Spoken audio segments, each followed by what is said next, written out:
हाय, good morning students. हम आप लोगों के लिए इंग्लिश का बेसिक इंग्लिश लेक्चर लेके आए हैं। ये सब क्लास के लिए इम्पोर्टेंट है, चाहे तुम 8 में पढ़ो, 9 में पढ़ो, 10 में पढ़ो, 11, 12 और सब एग्जाम के लिए। तो देखो, गांव में बच्चा सब जो है इंग्लिश से उसको डर लगता है, इसलिए हम ट्रिक लेके आए हैं। किताबी भाषा से थोड़ा अलग है, इसको अच्छा से देखो।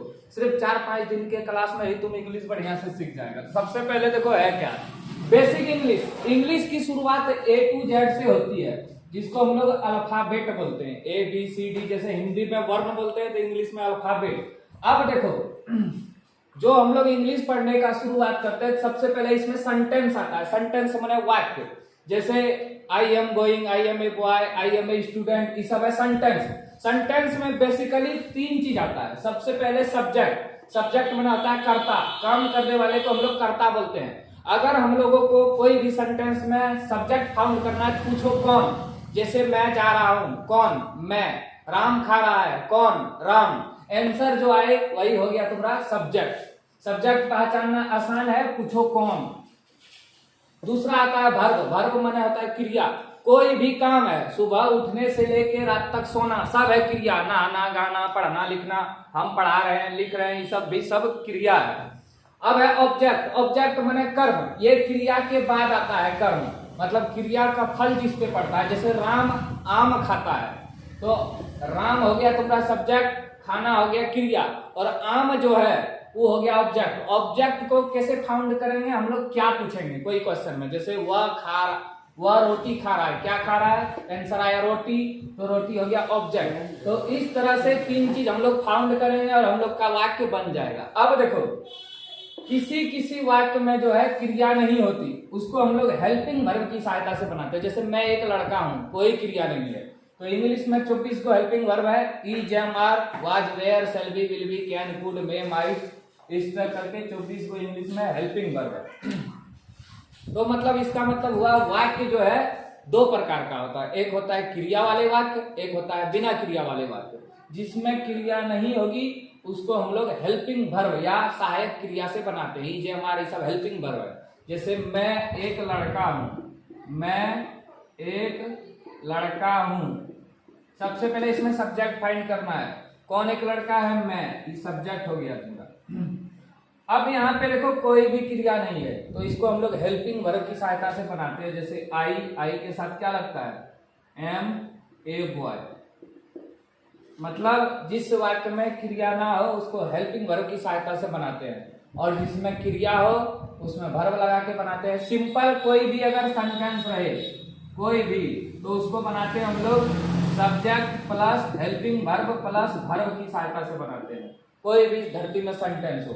अब तुमको हम बता रहे हैं, सेंटेंस जानने के लिए या टेंस पढ़ने के लिए 2 चीज पहले जानना जरूरी है। सबसे पहले जो सब्जेक्ट होता है वो क्या होता है, कितने प्रकार का होता है, और क्रिया के बारे में पढ़ना है। ऑब्जेक्ट तो सब कोई जानता है, जो चीज बीच में आता है, और सहायक क्रिया ये सब है, is, am, are, was, were, shall be, will be. यहाँ से अगर पढ़ने का शुरू करेगा तो सब चीज सीख जाएगा तुरंत, चाहे वॉइस रहे, स्पीच रहे, तो यहीं से पढ़ने शुरू करना है। सबसे पहले वाक्य क्या है? क्रिया।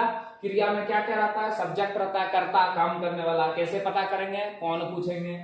उसके बाद वर्ब होता है, क्रिया, कोई भी काम जो है वो क्रिया है। ऑब्जेक्ट माने कर्म होता है, क्रिया का फल जिस पे पड़ता है। कैसे पता करेंगे? क्या? ये सब ट्रिक है पता करने का। सब्जेक्ट को पता करने की ट्रिक है, पूछो कौन, और ऑब्जेक्ट को पता करने की ट्रिक है, पूछो क्या। और जिसमें नहीं हो वर्ब माने क्रिया, उसको हेल्पिंग वर्ब की सहायता से बनाते हैं। अब देखो, हम सब्जेक्ट के बारे में बता रहे हैं। सब्जेक्ट माने होता है कर्ता। मुख्यतः 2 प्रकार का होता है, एक होता है सिंगुलर, एक प्लूरल। जैसे is, am, he, she, it और नाम जो है वो है singular subject. You, we, they जो है वो सब है प्लूरल। सिंगुलर प्लूरल याद रखना है, और जैसे नंबर में आता है सिंगुलर प्लूरल, और याद रखना है इसमें सब्जेक्ट के बारे में, तो ये सब बन जाएगा। तो देखो अब सब्जेक्ट के बारे में सबसे पहले पढ़ना है। हम वही सब पढ़ा रहे हैं, पूरा डिटेल नहीं, जो तुम्हारा इंग्लिश बोलने में काम आए या बड़ा से बड़ा ट्रांसलेशन बनाने में काम आए और एग्जाम में काम आए, वही पढ़ा रहे हैं। तो सब्जेक्ट कर्ता। कर्ता 2 प्रकार का होता है। कर्ता हम बता दिए, सब चीज में रहता है, पूछ लो कौन, तो आ गया जो आंसर वही हो गया कर्ता।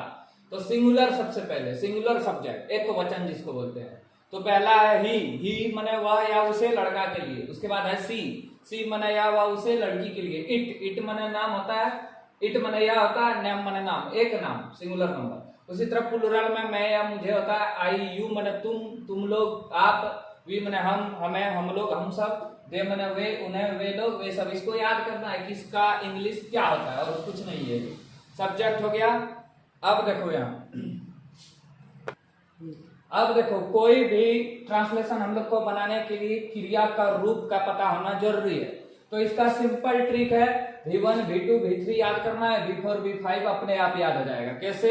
V1 को हम लोग भी बोलते हैं, माने वर्ब भी बोलते हैं। जैसे इट माने खाना होता है, इसका V2 होगा एट, V3 होगा इटन। V4 मतलब क्या आता है? वर्ब प्लस आईएनजी, सिर्फ आईएनजी लगा दो, जैसे EAT ING लगा दो। अब V5 में लगेगा S या ES। S या ES कहाँ लगता है बताते हैं हम नंबर में। सिर्फ ये याद रखना, OSS और X, इसमें जो है ES लगेगा और बाकी सब में S लगेगा। इतने याद रखना जरूरी है ट्रांसलेशन के लिए। OSS और X में लगेगा ES, बाकी सब में S। जैसे यहाँ EAT है, T है, यहाँ T कहीं नहीं है तो S लगाएंगे। उसी तरह होता है, कुछ भी ले लो, गो तो गो का वेंट, फिर गॉन, ये सबको याद करना है। फिर इसमें क्या लगेगा? ING, फिर देखो O है लास्ट में, क्या लगेगा? ES। ये सब हुआ। इसको और इसको तो याद ही नहीं करना है। V4 में 4 गो अक्षर है, 1 2 3 4, मतलब वर्ब प्लस ING। अब V5 में क्या करेंगे? S या ES लगाएंगे। S सब जगह लगेगा, ES कहाँ लगेगा? OSS और X जिसके लास्ट में रहे वहां ES लगेगा। तो ये तुम्हारा नंबर भी हो गया। नंबर में होता है वचन, एक वचन या और बहुवचन। नंबर देख लो हल्का। नंबर में एक कैसे बनाते हैं हम लोग? सिंगुलर से प्लूरल कैसे बनाते हैं? S लगा के बनाते हैं, बेसिकली S लगाते हैं। जैसे बॉय का बॉयज, कैट का cats.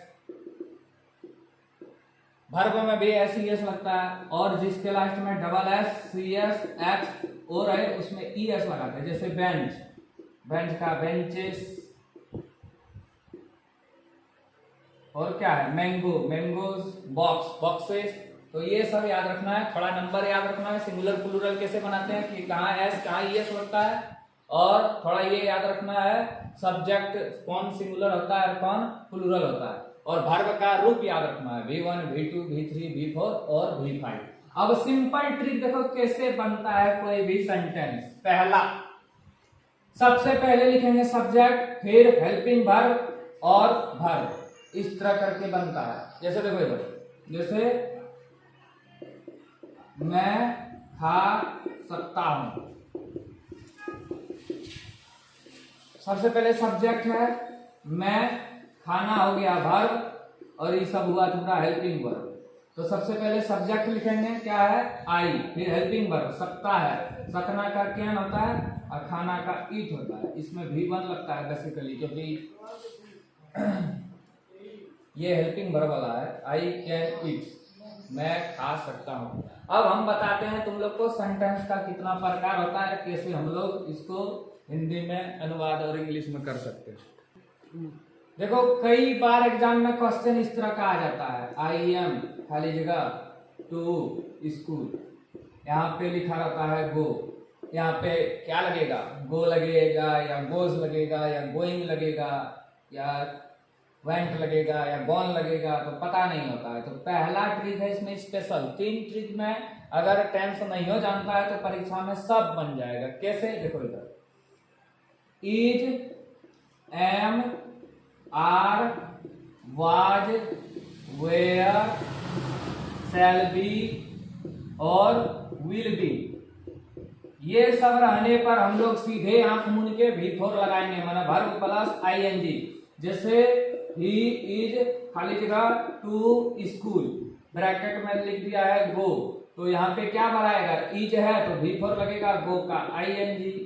I was a book, bracket में है रीड, तो क्या लगाएंगे? सीधे आंख मूंद के रीडिंग। ये पहला ट्रिक है। एक दो को इस तरह एग्जाम में आ जाता है, is, am, are, was, were, shall be, will be, कुछ भी रहे तो हमको V4 लगाना है। पहला ट्रिक है ही। अब दूसरा बताते हैं।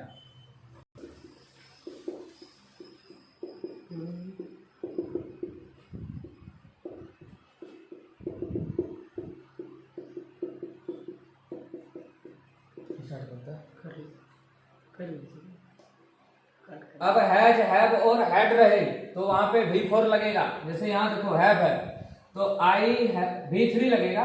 V4 बोलोगे आई हैव खाली जगह एन एप्पल, ईट है ईट का V3 ईटन। कहीं भी देखो हैज हैव हैड V3 लगा दो। और एक क्या है ट्रिक, अगर कहीं कुछ नहीं रहे जैसे खाली जगह तो यहाँ तुम V1 या V5 या V2 कुछ भी लगा सकता है। अब देखो V1 या V5 दोनों में एक ही चीज लग सकता है। V1 माने वर्ब का पहला रूप, V5 मतलब वर्ब का पांचवा रूप। V5 जो है सिर्फ ही, सी, इट और एक नाम में लगता है। थर्ड पर्सन सिंगुलर नंबर में V5 में S और ES लगता है। कहाँ S लगेगा कहाँ ES हम बता दिए हैं। और V1 मतलब होता है सिंपल रूप। और V2 भी लगा सकते हैं। जैसे देखो आई खाली जगह टू स्कूल, अब ऑप्शन वाला क्वेश्चन में वहां देखना पड़ेगा क्या है दोनों में। आई खाली जगह टू स्कूल, यहाँ गो दिया है तो यहाँ पे आई गो टू स्कूल भी लगा सकते हैं या वेंट टू स्कूल भी लगा सकते हैं V2। और उसी तरह सीता खाली जगह एन एप्पल है, यहाँ पे V1 या V2 लगता है, दोनों लगा दिए। यहाँ पे ईट दिया है तो इट्स एन एप्पल भी हो सकता है और एट एन एप्पल भी हो सकता है।